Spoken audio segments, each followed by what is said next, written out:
Bonjour à toutes, bonjour à tous. Il y a 90 ans, le 3 Elul 1935, mourait à Jérusalem le Rav Abraham Yitzhak Kook à l'âge de 70 ans. Il était arrivé à Jaffa en 1904, début donc du XXe siècle, en provenance d'Europe de l'Est, et il fut l'un des premiers grands rabbins ashkénazes du Yishuv, donc en Eretz Israël, un grand penseur du judaïsme moderne, qui est considéré comme l'un des inspirateurs du sionisme religieux. Pour en parler, on est en compagnie de Gabriel Lévy. Bonjour.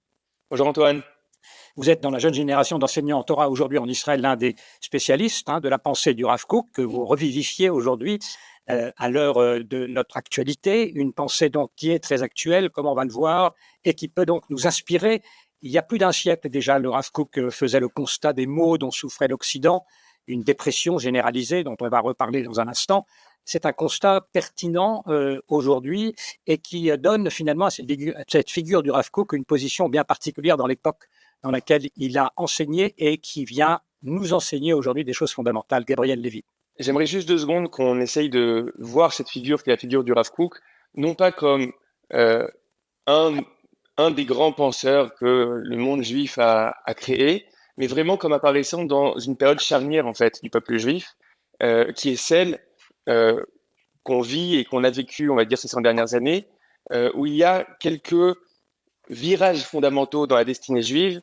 Le premier virage, évidemment, c'est le retour du peuple juif des 4 coins du monde, le retour à la dimension de nation qui réapparaît. Et le Rav Kook est vraiment au tout début. Comme vous avez dit, il va mourir en 1935, donc il ne va pas encore voir l'État d'Israël, mais il voit déjà les premières pousses de ce retour-là.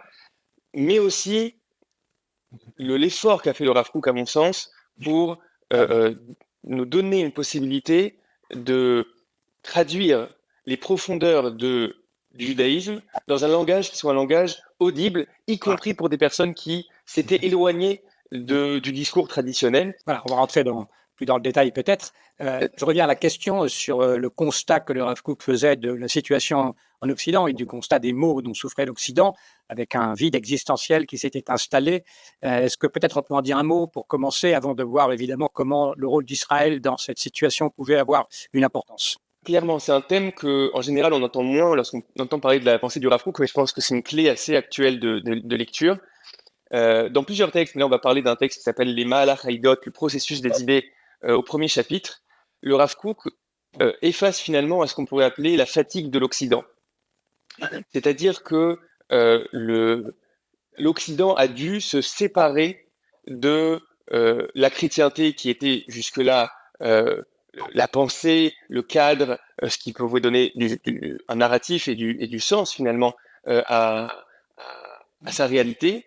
Et l'Occident est obligé de s'en séparer. Il est obligé de s'en séparer, et le Rav Kook ici donne raison finalement à l'Occident, parce qu'on était face à un rapport à la transcendance, par rapport à un message qui était étouffant, qui empêchait finalement les forces de vie de se révéler, de se développer. On a tous en tête évidemment le rapport de la chrétienté à la science, le rapport de la chrétienté aux forces de vie, à la sexualité, etc. Donc il y a un besoin il y a une espèce de post-traumatisme comme ça qu'à l'Occident face au discours qui était le discours de la chrétienté. Mais ce qui est intéressant, c'est que le Rav Kook va donc commencer à prédire qu'est-ce qui va se passer lorsque l'Occident se retrouve dans ce méta-narratif-là. Et je voulais juste une ou deux phrases. Donc on est dans le livre de Oroth, dans l'article qui est l'article sur le processus des idées. Un des grands articles de la pensée du Rav Kook.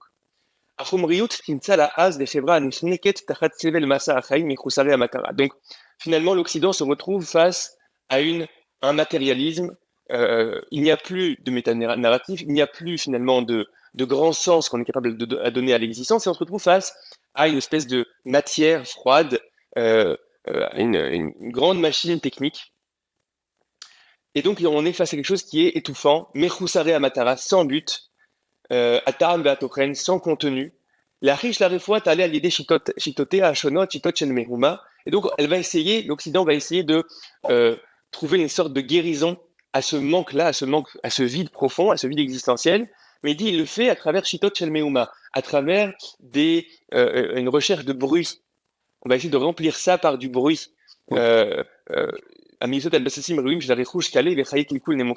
Qui va passer par Rechush Kalé, donc par la consommation, le consumérisme.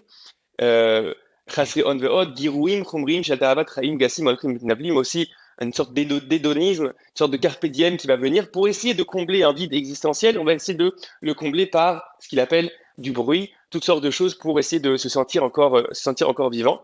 Et donc on est face, à mon sens, à une première clé de lecture qui est très actuelle de la pensée du Rav Kook, qui est nous sommes dans des sociétés qui, en effet, ont perdu une certaine verticalité, ont perdu une certaine recherche de sens, ont perdu une certaine capacité de rechercher ou même de se fournir des réponses sur les questions de fond de pourquoi on est là et vers quoi on va. Et la vie donc se résume souvent à de l'individualisme. D'ailleurs, il en parle, individualisme, carriérisme, ce qu'on appelle dans le langage métro, boulot, dodo, etc. Et face au lourd poids d'une vie terrestre, est-ce que c'est suffisant? Donc on voit ici déjà le Rav Kook qui, début XXe siècle, nous propose une problématique qui est tout à fait celle d'aujourd'hui. Effectivement, c'est un tableau qu'on reconnaît très bien au début de ce XXIe siècle. Donc un siècle avant, il y avait déjà ces prémices de cette déstabilisation, on va dire, par rapport à la possibilité de faire un horizon d'attente pour ces sociétés. Et dans ce cadre-là, finalement, quelle est sa vision de l'histoire et aussi peut-être le rôle d'Israël dans la réparation de ces maux, la réparation du monde en général, Gabriel Lévy? Clairement, un des centres de gravité de la pensée du Rav Kook, c'est sa lecture de l'histoire. C'est-à-dire qu'il va être face au tout début du retour des exilés, le peuple juif revient des quatre coins du monde, et alors que ce retour ne va pas forcément s'exprimer d'après ce que le monde juif traditionnel avait rêvé pendant 2000 ans, avec une vision qui pouvait être une vision idéalisée, utopique de ce retour, où tout se ferait exactement comme de manière miraculeuse, ou venant d'en haut, etc. Le Rav Kook va être capable de lire cette réalité comme, oui, significative, d'un point de vue qui est un point de vue de providence qui s'inscrit dans l'histoire, de l'infini qui dirige l'histoire, et le fait que le peuple juif revienne des quatre coins du monde, le fait qu'il y ait ce retour à cette dimension nationale, pour lui, c'est une première étape d'un processus qui est un processus de retour du peuple juif à son rôle, à sa possibilité d'exprimer son message sur la scène de l'histoire. Et il y a quelques clés, à mon sens, qui sont extrêmement importantes dans la vision qu'a la Rav Kook de cette histoire-là, qui est l'histoire du retour. Premièrement, c'est la dimension qu'on appelle la dimension de Kim'a Kim'a, le fait qu'on est face à un processus. Cette expression-là, Kim'a Kim'a, est une expression qu'on retrouve dans le Talmud de Jérusalem, dans le traité de Brachot, qui dit que la délivrance d'Israël se ferait comme un lever de soleil, Kim'a Kim'a, petit à petit, étape par étape. Et donc on est loin de cette espèce d'attente utopique que tout soit apporté sur un plateau d'argent.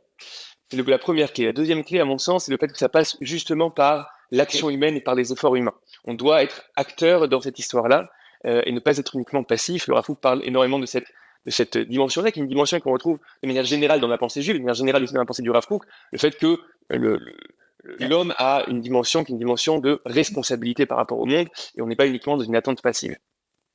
Le troisième point, à mon sens, qui est tout à fait important et d'actualité, c'est il y a une lettre que le Rav Kook écrit justement après un certain congressionniste, où il dit d'un côté on doit soutenir l'entreprise sioniste, le sionisme politique tel qu'il est aujourd'hui formulé par le docteur Herzl, etc., c'est dans ces mots, mais on n'a pas le droit de se suffire de cette dimension-là. Nous ne sommes pas ici uniquement face à un peuple de réfugiés qui cherche un refuge sur cette terre. On ne peut pas se suffire de ça. Il écrit extrêmement bien dans cette lettre. Il dit on est face à un peuple qui est un peuple central, qui a une dimension de cœur parmi les peuples, qui doit venir et reprendre sa place dans l'histoire et être capable de proposer quelque chose, de proposer un message, de proposer un modèle de vie. Et on est au début au début de ce processus-là. Et je pense que c'est particulièrement important parce que justement, souvent, le monde traditionnel face à la pensée sioniste religieuse accuse finalement, dit mais comment ça, vous suffisez de cette réalité-là, vous suffisez d'un État d'Israël qui ressemble à ce qu'il ressemble, même si je pense que l'État d'Israël a énormément de belles choses déjà aujourd'hui. Mais je pense que justement, c'est de ne pas avoir compris ce que dit le Rav Kook, qui est la dimension, premièrement, de processus, et deuxièmement, du fait que, justement, dans un premier temps, ça vient avec cette dimension-là, qui est la dimension de refuge, mais on ne se suffit pas de ça. On est là pour construire l'étape d'après. Une des clés de lecture importante que le Rav Kook donne, c'est le fait que, justement, dans ce processus, qui est le processus du retour, on va voir des étapes majeures. Il appelle ça Triat Achol, puis Triat HaKodesh, c'est-à-dire d'abord une renaissance de la dimension matérielle, de fait que on réexiste sous forme de peuple, il faut qu'on puisse avoir une économie, il faut qu'on puisse avoir une agriculture, il faut qu'on puisse avoir une armée, etc. Et donc vont apparaître des forces dans le peuple qui mettent ça au centre. Donc le Rav Kook, face au fait que les débuts du Yishuv, les débuts du retour, soient justement menés par des personnes qui sont parfois éloignées de la tradition. Pour le Rav Kook, c'est pas forcément quelque chose qui est étonnant. Il voit ça comme faisant partie du fait que on est dans une période où le sujet, c'est retrouver la dimension matérielle, un petit peu comme en pédagogie. Il donne cet exemple-là dans son livre Mahamare Ariya. En pédagogie, on parle de zones, de périodes sensibles, comme un enfant qui au début se concentre sur les aspects les aspects moteurs de son avancée, et après il va commencer à développer une maturité spirituelle, etc. Mais il dit, cette dimension-là, c'est une période, et donc va avoir certaines forces qui vont apparaître dans le peuple qui mettent ça au centre, mais il y a une autre période qui doit apparaître, qui est ce qu'il appelle Triat HaKodesh, la renaissance de la dimension de Kodesh, de verticalité, d'identité, de message, et donc il appelle finalement, sans dire exactement comment ça va se faire et quand ça va se faire, à ce qu'il y ait une nouvelle période sensible où les questions de fond, les capacités du peuple d'Israël soient principalement axé justement sur cette renaissance-là, une renaissance identitaire, une renaissance de message, à quoi ça ressemble la Torah de ce peuple lorsqu'il revient après 2000 ans d'exil, remettre ces questions-là au centre. Il voit ça comme une deuxième étape du processus. D'abord, reconstruire la dimension du corps, puis après la dimension de l'âme qui revient elle aussi.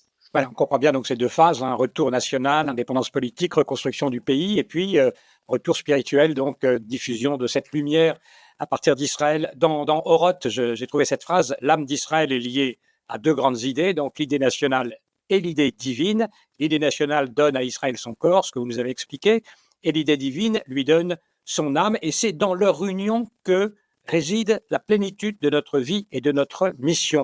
Alors, en vous entendant, Gabriel Lévy, on se demandait finalement si Israël aujourd'hui n'était pas dans ce passage de la première à la seconde phase, du national au spirituel, et sans doute cela peut expliquer le trouble dans lequel une partie, en tout cas, des Israéliens se trouve par rapport à cette tension interne qui est peut-être le signe de ce passage. Je ne sais pas ce que vous en pensez. Je ne sais pas exactement, j'ai certains penseurs qui continuent la réflexion à partir du Rav Kook, qui ont même dit que déjà le retour à Jérusalem en 1967 a joué un peu ce rôle-là, d'un coup le peuple juif se retrouve face à un passé qui est extrêmement significatif, où finalement on ne peut pas juste se dire qu'on est uniquement dans un refuge, mais on est connecté à la dimension de Jérusalem, de temple, tout ce que ça signifie, et Jérusalem aussi comme représentant pour une conscience juive l'idéal, l'accomplissement, on va dire, entier de ce que le peuple juif a à dire. Donc déjà en 1967, on peut dire qu'il y a une première étape qui a été faite, et on parle aujourd'hui, post-7 octobre, du fait que beaucoup de personnes remettent la dimension d'identité au centre de leur réflexion, mais on est encore au début, dans les prémices de cette réflexion-là. C'est compliqué de savoir exactement à quel moment de l'histoire on est, mais je pense que d'avoir cette clé de lecture-là, qui d'un côté donne une certaine légitimité au fait qu'il y a eu un temps où la dimension matérielle a pris sa place et prenait sa place. Et être dans l'attente, être dans la construction de du deuxième pan qui doit se développer, qui est un pan plus profond, plus spirituel, plus de finalement pourquoi on est là et à quoi ça sert que ce peuple revienne sur la scène de l'histoire. Et à mon sens, c'est déjà ça donne déjà des pistes de réflexion. En tout cas, ce qui est clair, c'est que sans doute pour passer de la première à la deuxième phase, il faut qu'Israël puisse sortir de ses divisions, qu'il y ait une sorte d'unité du peuple. Est-ce que le Rav Kook aussi avait une solution pour cela, pour sortir de la division? Non, clairement, dans la pensée du Rav Kook, la dimension de polarisation du peuple et de polarisation des différentes forces, il le rencontre déjà au début du XXe siècle, et il commence à proposer, à mon sens, des pistes pour sortir de ça, et ça va extrêmement bien avec sa conception. Le Rav Kook a une conception qui est une vision qui est extrêmement global, qui valorise différents aspects, que ce soit différents aspects du monde, mais aussi différentes forces qui existent dans le peuple. Il y a un texte qui est particulièrement célèbre et à mon sens aujourd'hui qui devrait être quasiment une feuille de route pour la société israélienne, qui est un texte qui est au 18e chapitre de Oroth Atria, donc les Lumières de la Renaissance, où le Rav Kook parle de trois forces majeures qui existent dans le peuple.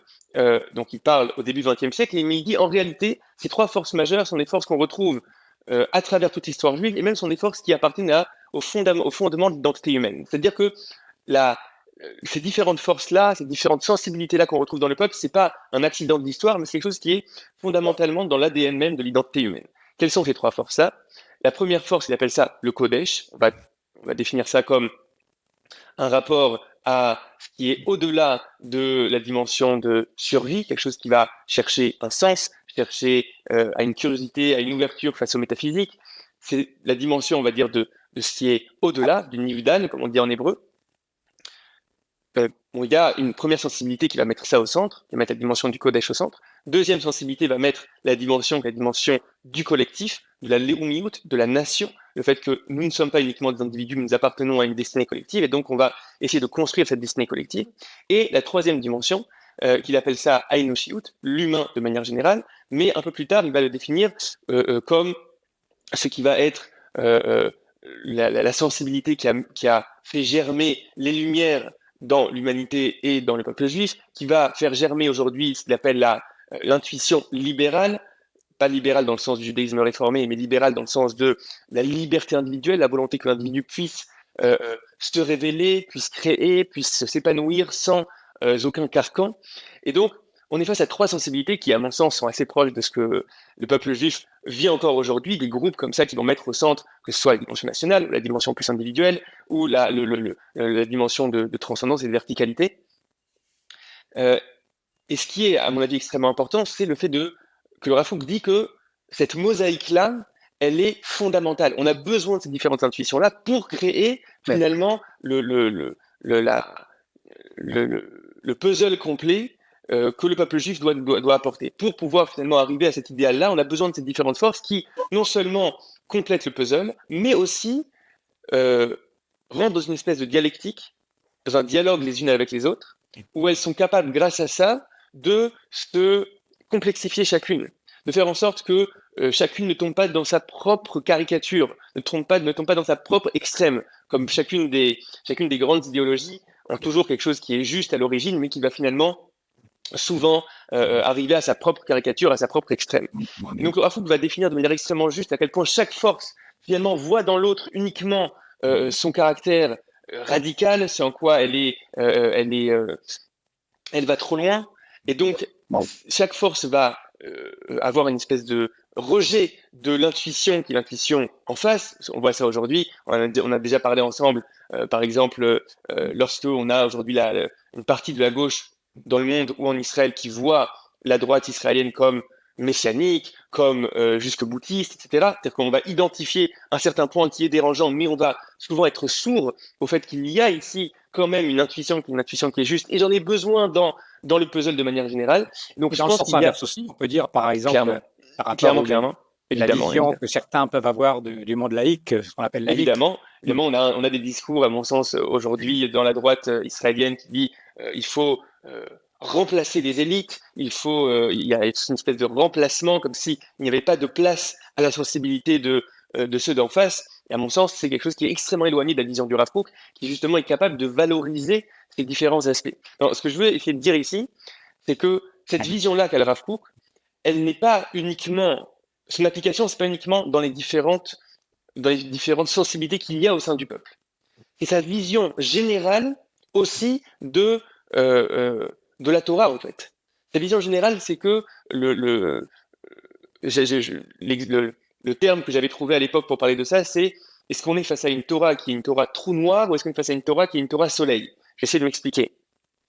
Une Torah trou noir, et c'est souvent les discours qu'on entend aujourd'hui, c'est évidemment que ce ne sont pas les chercheurs de l'Institut Weizmann qui font avancer l'effort de guerre en Israël, etc. Évidemment que ce ne sont pas les soldats qui font, etc. C'est uniquement l'étude, la prière qui finalement est décisive. C'est là que se situe toute la valeur, c'est ça qui va définir à la fois la destinée du peuple juif et à la fois c'est la seule chose qui a de la valeur. J'appelle ça une Torah trou noir, c'est-à-dire comme un trou noir qui a une telle force gravitationnelle que tout va finalement disparaître en son sein.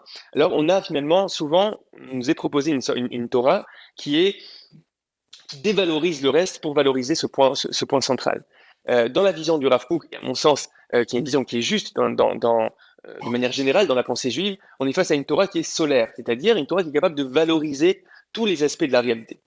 C'est-à-dire le fait de dire que le fait qu'il y ait différentes forces qui existent au sein du monde et au sein de l'homme, c'est pas pour rien. Et la Torah va être là, va être placée, oui, de manière centrale, et l'étude est centrale clairement dans le peuple juif, mais elle est là comme un chef d'orchestre pour donner la bonne tonalité, la bonne place finalement à ces différentes forces. Donc on est dans ce que le roi Salomon appelait Bechol derachecha daeu. Dans le livre de Michelet, Bechol derachecha daeu, dans chacun de tes chemins, connais-le. C'est-à-dire qu'il y a une possibilité de connexion, une possibilité d'être finalement dans le projet, dans chacun des chemins. C'est-à-dire pas uniquement réduit à une certaine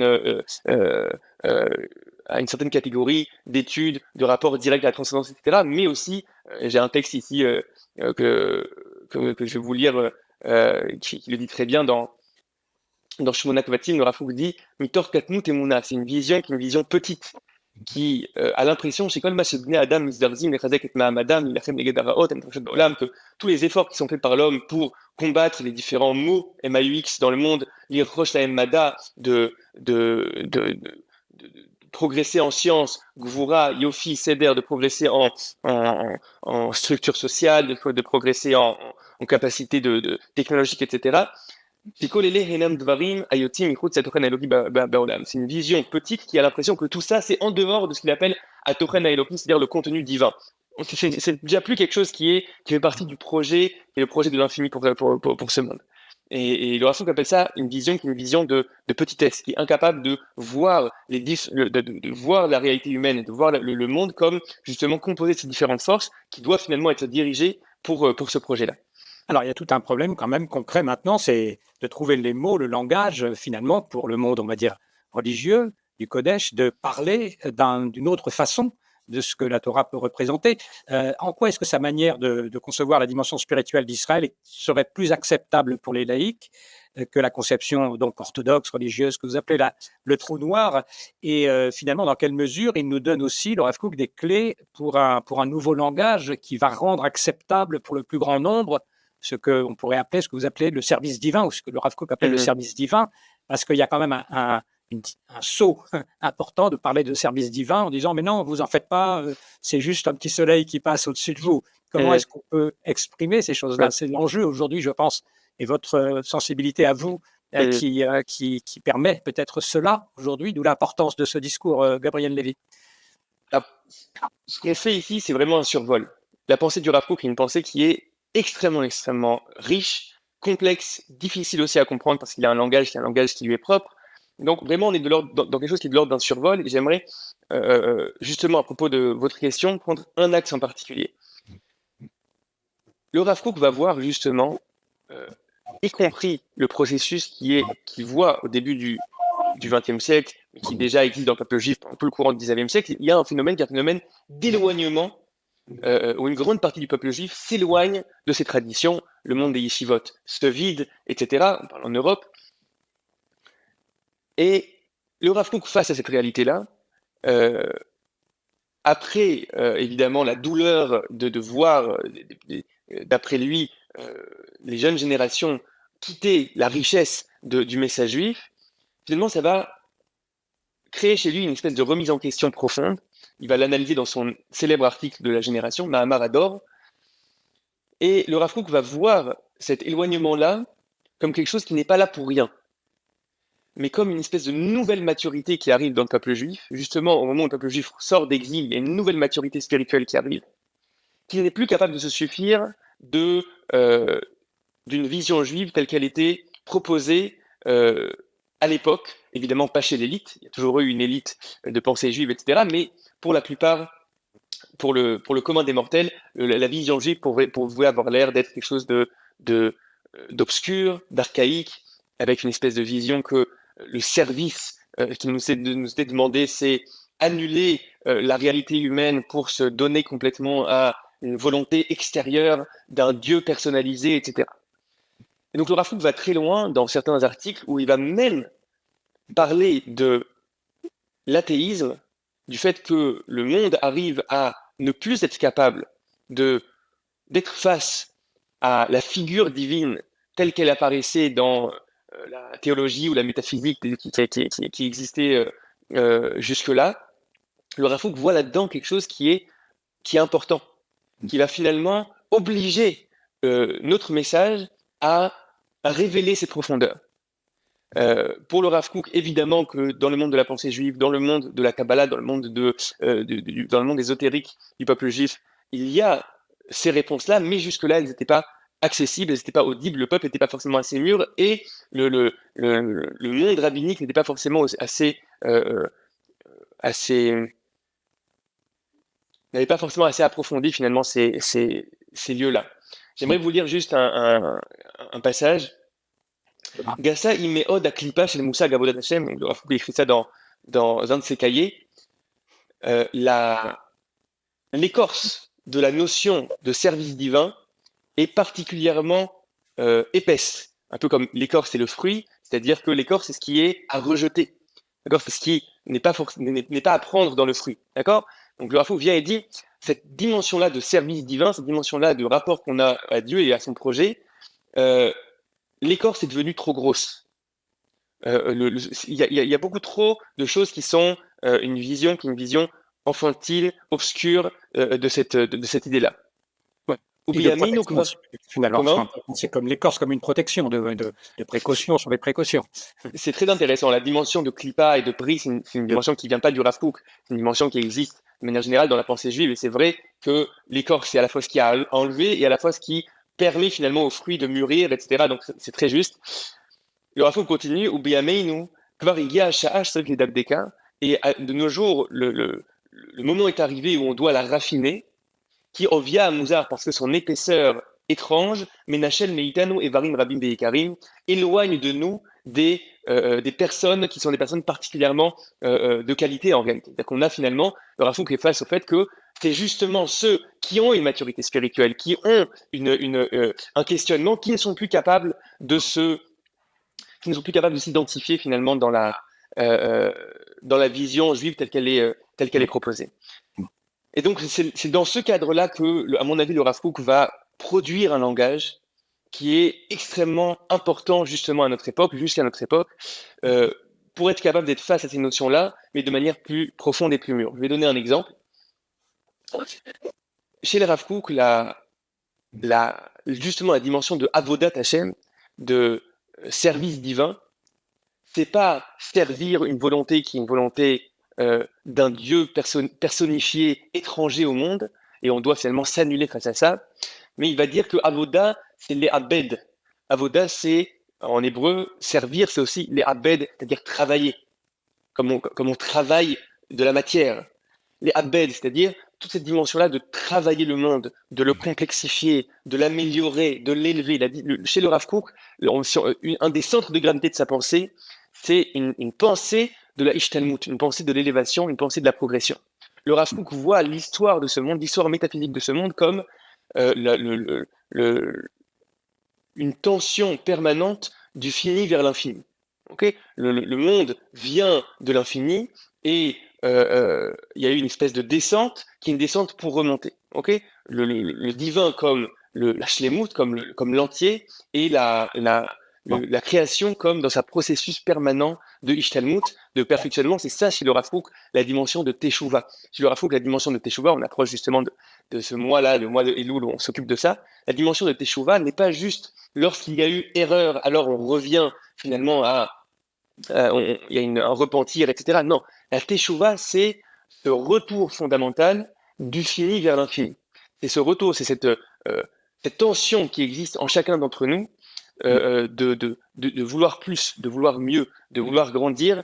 Le Rav Kook va même parler la découverte scientifique de l'évolution comme quelque chose qui est extrêmement proche, d'après lui, de la vision kabbalistique. D'accord? Lui dit le fait qu'on parle justement de cette évolution depuis des êtres unicellulaires jusqu'à la complexité qu'est l'homme, finalement, ça va complètement avec cette vision-là qui est que la vie est et de manière permanente par cette espèce de moteur qui est un moteur d'élévation et de progression. Et donc, on n'est plus face à une Torah qui est là pour étouffer la volonté humaine, pour faire en sorte qu'il soit au service d'eux. Et donc souvent, on est au service parce que voilà, c'est une espèce de deal qu'on fait avec la transcendance. Je me comporte bien et puis voilà, j'aurai toutes sortes de carottes ou de bâtons, etc.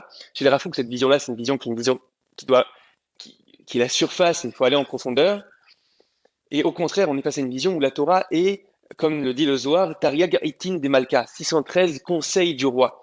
On est face à des conseils, face à comment réussir à prendre cette vie brute qu'on a en tant qu'individu, en tant que société, et la mettre dans cette dynamique de progression, d'évolution, de raffinement. Et je pense que c'est un discours qui est déjà beaucoup plus audible. Voir le divin comme cet infini à la source du monde, mais aussi comme cet horizon vers lequel on est appelé, et voir le service qui nous est demandé comme justement un travail de réparation du monde, de tikkun olam, un travail de réparation de soi, un travail d'élévation. Là, on est déjà dans un champ lexical qui, à mon sens, peut beaucoup plus parler à notre époque. Et c'est une Torah entière. Vraiment, il faut rentrer dans ce champ lexical et je vous invite à étudier cette pensée-là parce que c'est, à mon sens, quelque chose qui peut apporter énormément. Voilà, on passe du commandement effectivement au conseil. Je crois qu'il y a un côté effectivement très fort dans ce glissement de langage, on va dire. Teshuvah n'étant pas une marche arrière, mais au contraire une élévation pour sortir de la situation de faute dans laquelle la personne se trouve. Mais ça, c'est pour le dialogue, j'allais dire, entre Israéliens aujourd'hui, possibilité de mieux comprendre ce que chacun dit et le rôle de chacun. Je voudrais revenir quand même aussi sur la dimension extérieure, puisque le retour d'Israël n'était pas seulement, pour le Rav Kook, on l'a compris, un projet national, mais aussi un processus messianique, un spirituel. Israël devenu aujourd'hui, pour de nombreuses nations, un État paria. Comment est-ce que tout d'un coup, par quel miracle, il pourrait passer à ce statut d'État modèle de soleil qui irait au-delà de ses frontières? C'est une bonne question.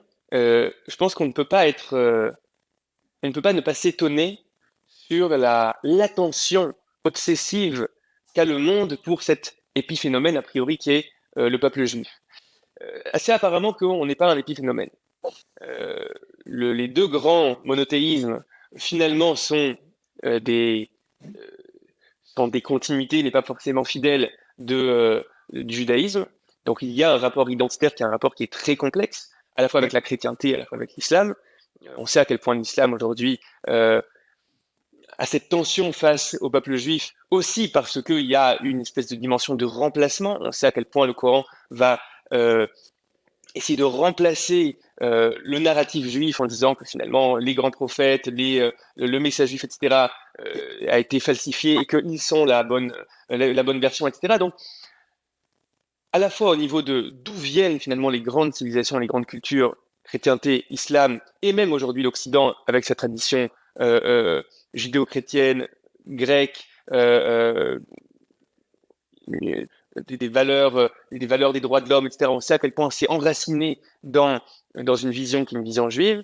Donc apparemment, on n'est pas un épiphénomène, mais aussi cette espèce d'obsession qu'on voit justement dans le phénomène du retour du peuple juif, ça nous fait signifier apparemment que tous les regards sont sur vous. Vous avez quelque chose à dire, vous avez quelque chose peut-être à élaborer. C'est vrai que ça s'exprime aujourd'hui souvent par une accusation, par une obsession qui est une obsession négative, mais on voit déjà des germes de quelque chose de différent, quelque chose de plus positif chez des penseurs que je considère comme honnêtes aujourd'hui dans le monde occidental qui viennent et disent on a quelque chose à apprendre. Déjà, on est conscient de l'héritage immense que le peuple juif a donné à l'Occident de manière générale. On est conscient du caractère extraordinaire de ce retour après 2000 ans. On est conscient aussi de ce qui se dévoile dans cette société naissante qui étonne pour différentes manières. On peut parler du taux de natalité aujourd'hui dans la société israélienne qui fait beaucoup d'envieux pour des sociétés occidentales qui ont beaucoup de mal avec leur taux de natalité. On peut parler de cette jeune génération qui est capable de se battre pour la destinée nationale, c'est quelque chose qui est assez étonnant pour une conscience occidentale. Donc, il y a toutes sortes de personnes qui disent waouh, on est face à un phénomène qui est intéressant. Donc, cette obsession-là, elle prend des formes négatives, elle commence à prendre des formes positives. Faut, à mon sens, que le peuple juif continue son processus, justement le processus dont on a parlé chez le Rav Kook, un processus qui prend du temps, où on ne peut pas se suffire de là où on en est, mais il y a toute un travail que nous devons faire pour faire émerger cette spiritualité, ce message, ce système de valeurs, ce modèle de société que nous voulons créer. Et il faut espérer que si les projecteurs étaient sur nous jusqu'à maintenant, ils resteront sur nous, mais d'une manière plus positive, pour peut-être une écoute de ce que le modèle juif peut apporter aussi à l'humanité. Je posais la question, puisqu'on est parti au départ justement d'un constat du Rav Kook sur le désarroi occidental, ce qu'on appelait la fatigue du monde occidental. Donc, effectivement, en retour, sans doute que pas seulement pour Israël, mais pour l'humanité, il y a dans la pensée du Rav Kook la possibilité de sortir aussi les nations de cette fatigue. Clairement, c'est-à-dire que l'enjeu d'être capable de non seulement produire un nouveau langage spirituel dans la continuité de ce qu'on a toujours été, mais qui est capable de s'exprimer différemment. Quand on essaie de parler justement de ce que le Rav Kook essayait de créer sur le rapport au divin, sur le rapport à ce qu'on appelle le service divin, etc. Finalement, c'est pas quelque chose qui uniquement nous concerne nous. C'est-à-dire que l'Occident a pensé qu'il pouvait se détacher de tout métanarratif, de toute recherche de sens, et que ça continuerait à fonctionner de manière mécanique. On voit que ça marche pas. On voit que c'est beaucoup plus complexe. Et je pense qu'aujourd'hui, l'Occident est beaucoup plus humble. Il y a beaucoup plus d'humilité, à mon sens, chez les personnes qui sont honnêtes, pour dire que si les taux de dépression et d'anxiété, si on est passé des sociétés qui ne sont pas forcément capables de gérer une technologie aussi puissante, de gérer une abondance aussi importante sans que ça pourrisse, sans que ça crée de plus en plus d'individualisme, d'hédonisme, de perte de sens, etc., de perte de repères. Je pense qu'il y a aujourd'hui de plus en plus d'écoute pour ce qui pourrait se mettre en place, à mon sens, ici. Bien. Alors peut-être encore un mot sur la manière dont le Rav Kook a aussi révolutionné d'une certaine façon l'étude de la Torah elle-même, et en ouvrant aussi les yeshivot à l'étude des sciences, etc. Donc il y avait quelque chose aussi qui sans doute là est très contemporain et sans doute une des clés peut-être pour Israël et pour tout le monde de relier, de faire l'unité de cette science. Alors à nouveau, le Rav Kook a eu un rôle qui est un rôle de visionnaire, mais ça veut pas dire que de son vivant, les choses se sont mises en place. Et je pense pas encore qu'on ait complètement appliqué ce qu'il voyait. Mais c'est comme s'il avait donné une espèce de direction. Je pense que la direction principale, c'est justement cette direction de valorisation. C'est-à-dire que le fait que le monde de la yeshiva ou le monde de l'étude ne soit pas comme quelque chose qui fait face de manière rigide et parfois une espèce de concurrence face à l'avancée du monde, mais au contraire se voit comme valorisant, et comme je devais donner cet exemple de soleil, quelque chose qui va justement apporter la valeur, apporter sa place aux différents aspects. Et donc, sur ce point-là, en effet, on est face à une pensée qui va donner sa place aux sciences, va donner sa place à la culture, va donner sa place aux intuitions profondes qui existent dans l'homme, sans leur donner une espèce de... sans dire qu'elles sont déjà abouties, mais en disant que elles ont leur place, elles ont leur valeur, on va juste devoir apprendre à les travailler et les raffiner. Un des points importants, à mon sens, que le Rav Kook a véritablement ancré dans le quotidien du monde de l'étude, c'est le retour à l'étude de la pensée juive de manière sérieuse et approfondie. À mon sens, le monde de l'étude, pendant des générations, a vécu une espèce d'hypertrophie de certains aspects de l'étude, l'aspect plus juridique, ce qu'on appelle dans le monde dans le monde de l'étude le niglé, ça va être la dimension de Talmud, de Halakha, etc., qui évidemment a sa place, mais il ne faut pas que ça se fasse dans l'abandon d'être capable de formuler quel est le fond de la pensée juive, quel est le fond du message juif. Avant d'arriver dans le quoi faire, d'abord le quoi être, le quoi penser. Et pour ça demande une certaine expertise. C'est pas quelque chose il faut y accorder du temps, il faut traverser les grands de la pensée juive, et ça c'est quelque chose que le Rav Kook vraiment a remis au centre du monde des yeshivot, c'est la centralité de cette étude-là. Il y a encore du travail à faire parce que dans certaines yeshivotes, on n'étudie pas, même pas les Haggadot du Talmud, on se contente des parties halakhiques, ce qui est assez incroyable en pensant que Oui, clairement, l'aspect du texte devrait quand même clairement, amener à l'étude. il y a encore du travail à faire. Peut-être, Gabriel Lévy, un dernier mot sur la place du Rav Kook aujourd'hui dans le monde religieux en Israël.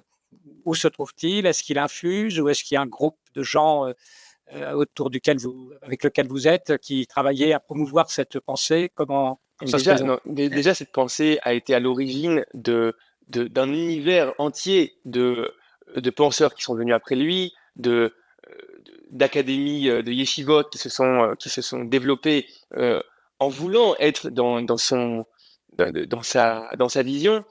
Après, il y a tout un débat et c'est extrêmement intéressant de savoir est-ce que certains aspects de la pensée du Rav Kook qui ont été mis particulièrement en exergue, la pensée plus justement sur le retour, sur la dimension nationale, etc., mais sur la dimension de terre aussi qui a été mis beaucoup en valeur dans le monde politique, sioniste religieux. Est-ce que les dimensions métaphysiques du Rav Kook sont autant étudiées? Et je pense que c'est normal, on est face à une âme gigantesque, à une pensée gigantesque, et donc c'est normal que ça prenne un peu de temps pour que émergent différentes écoles de pensée qui sont capables finalement de travailler ces différents aspects qui existaient ensemble dans l'âme du Rav Kook, mais qui après, voilà, on va avoir certaines académies, certaines yeshivot qui vont plus développer un certain aspect, certaines pensées qui vont développer d'autres aspects, etc. Et donc pour moi, on est encore, comme j'ai dit, je pense il apparaît dans un moment charnière de l'histoire juive, et on peut dire que la Providence a fait descendre une âme comme ça particulièrement lumineuse pour donner le ton. Donc maintenant, on doit, à mon sens, continuer cette chose-là, le complexifier, lui donner